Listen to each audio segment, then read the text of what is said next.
안녕하세요. 소년법의 목적은 반사회성이 있는 소년, 이런 소년들의 환경 조정과 품행 교정을 위한 보호 처분 등의 필요한 조치를 하고 형사 처분에 관한 특별 조치를 함으로써 소년이 건전하게 성장하도록 돕는 것이라고 합니다. 이러한 측면에서 성인범들과 다른 여러 규정들이 적용되고 있는데요. 오늘은 이 중 소년 감경 규정에 관하여 살펴보겠습니다.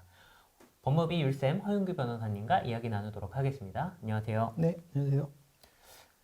먼저 소년 감경, 이것이 무엇인가요? 네, 소년 감경이란 것은 이제 소년법 60조 2항에서 규정하고 있는데요. 그 소년 형사 사건에서 소년에게 이제 형을 선고할 경우에 소년의 특성에 비추어 이제 상당하다고 인정되는 때에는 그 형을 감경할 수 있다는 규정을 의미하는 것입니다. 예, 성인 범죄인에게는 적용되지 않는 감경 사유라고 할 수 있겠네요. 네, 소년에게만 이제 적용되는 감경 사유다 보니까 이를 이제 소년 감경이라고 흔히들 부르고 있죠. 그런데 소년 감경에 적용을 받는 소년에 대한 그 판단 시점은 언제일까요? 저희가 사건을 하다 보면 재판 네. 도중에 소년에서 성년이 되는 경우도 종종 있지 않습니까? 네네. 이런 문제에 대해서 이제 대법원 2016도 71122 판결로 정리가 이제 되었는데요. 위 대법원 판례의 사건에서 그 항소심에서는 네. 그 기준을 이제 범행 범행 당시에만 소년이라면은 소년 네. 감경을 받을 수 있다고 판시를 했는데요. 이에 대해서 이제 검찰이 상고를 했고, 네.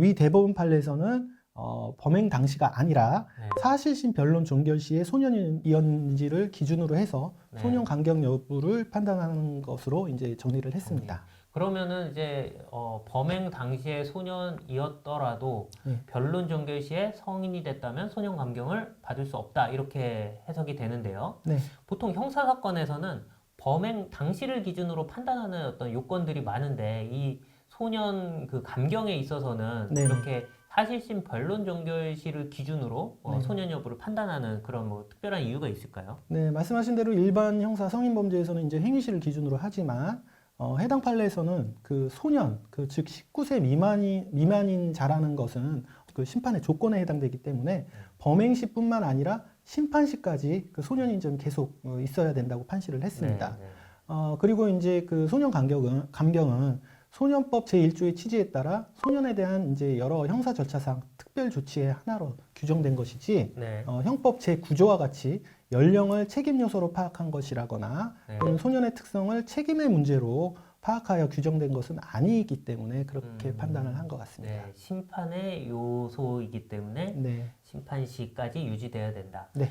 예, 해당 대법원 판례를 보더라도 그렇다면 이제 소년 재판을 아주 빠르게 진행하는 것이 여러모로 피고인에게 유리하다고 생각이 되네요. 그렇습니다. 이 소년 감경과 같이 소년에게만 적용되는 뭐 유리한 규정들이 또 있다면 좀 설명을 해주시죠. 네, 소년 감경 이외에도 소년 보호 재판제도, 일반 형사 사건이 아니라 보호 재판제도로 할 수 네. 있는 제도라든지 부정기형제도, 네. 그리고 이제 그 죄를 범할 당시에 18세 미만인 소년에 대해서 혹시 이제 사형이나 또는 무기형으로서 이제 처할 경우에는 15년의 유기징역으로 낮춰서 처벌한다는 이제 소년법 59조 등이 이제 모두 소년에게 이제 유리한 규정이라고 할 수가 있습니다. 네, 그렇군요. 예, 오늘은 뭐 소년 감경 및 소년들에게 적용되는 특이한 감경 사유에 관해서 좀 살펴보았습니다. 소년범 사건으로 고민 중이신 분들은 법무비 율쌤으로 연락 주시면 성실히 상담 드리도록 하겠습니다. 변호사님 오늘 말씀 감사합니다. 네.